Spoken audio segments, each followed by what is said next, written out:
Hello guys and welcome back to this channel, where today guys I'll be showing you how to preview gallery pictures on Craigslist. Now guys, the first thing that you actually need to do is go to craigslist.org to go and have the website in front of you. Then guys, when you did that, you just need to go and log into your account. But guys, if you do not have an account, you can always go and register to Craigslist.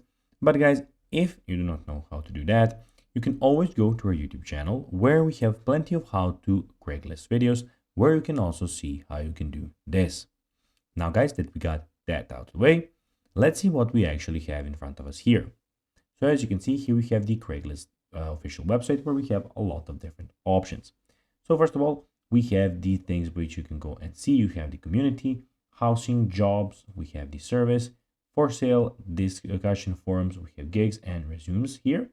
Also, on the left side, we can see that we have the event calendar, we have some help about Craigslist, best of Craigslist, etc., etc. And also on the top right corner, we have the post button where you can go and post something that you want to post, something that you want to post on Craigslist. And also we have the account where you can go and see everything about your account.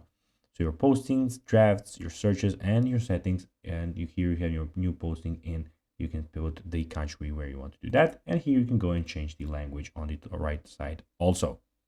Now guys, let's see how you can preview gallery pictures on Craigslist. Well, first of all, you need to go and find something that you would like to have a picture of. For instance, let's click on this beauty. Click on this salon here, for instance. And here you'll have the gallery of the photos up here. If there are many more photos, they will be here.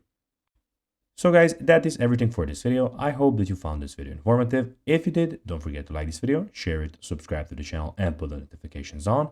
And guys, as always, I'll be seeing you in the next video. Bye guys.